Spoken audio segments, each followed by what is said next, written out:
also believe that there's a lot of work to be done as far as it relates to the rights of women, of young girls across the world. I probably love a few people more than my sister as well.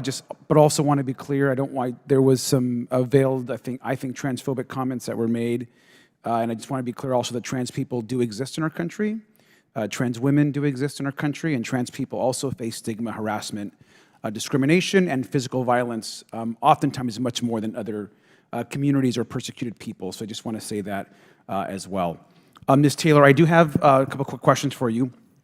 Since we're talking so much about religious freedom and the ability and to ensure that folks have the ability to say and feel free to worship as they would like to, do you think it advances the cause of religious freedom for a member of Congress to claim that the Catholic Church, of which I'm a member of, is controlled by Satan?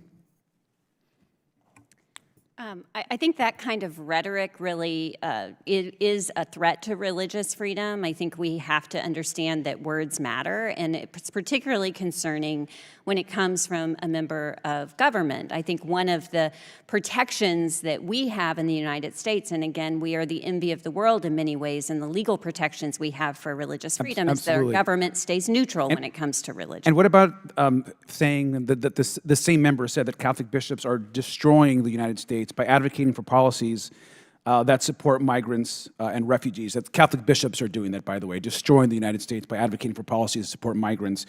How do you think that advances the causes of religious freedom?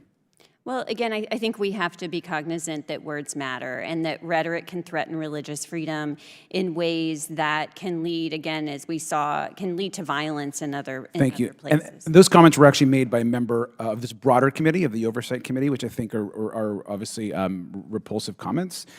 Ms. Taylor, does it advance the cause of religious freedom to try to ban Muslims from entering the United States? Absolutely not. And I spoke to... That's absolutely. And if we're trying to protect persecuted religious communities around the world, what is the impact of domestic actions like President Trump's Muslim ban? Just briefly, please. Well, I think as we've talked about, I think that oppressive policies can have impact on national security, but it also impacts the stature of the United States and our ability to advocate for religious freedom in other countries.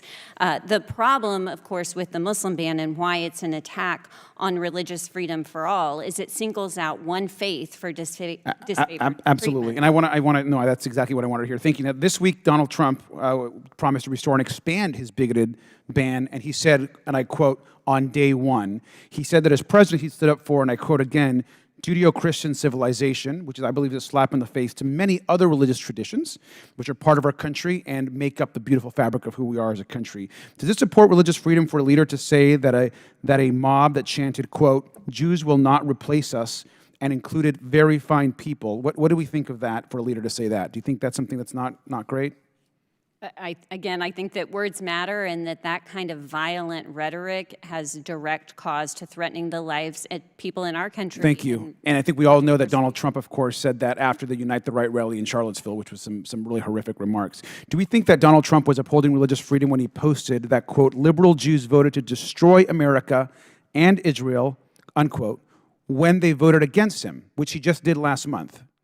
I think those are violent anti-Semitic remarks. I would agree with you. Thank you, Ms. Taylor. And I'm just raising these points. I think they're very important. I also just want to say that as a Catholic, I also find it very troubling to see religious freedom invoked to not just justify bigoted policies, but also to justify discrimination against other LGBTQ plus people like myself.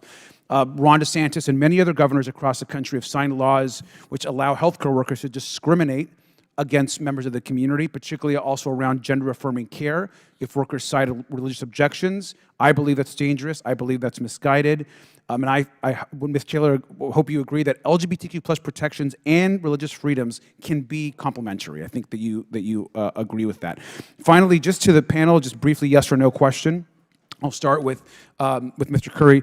Do you believe that, as far as the LGBTQ rights abroad, should the U.S. remain silent when someone can be executed for who they love abroad? Yes or no? No, the U.S., I think, needs to speak out, and I also believe... Well, that's it, sir. So do you agree that if someone is LGBTQ plus, as far as the U.S. should not remain silent if they face execution or persecution abroad?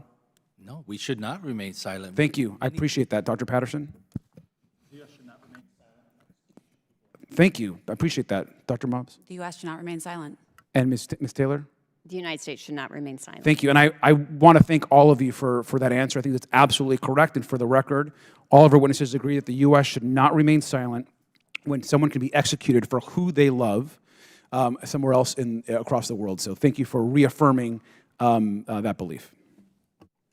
Dr.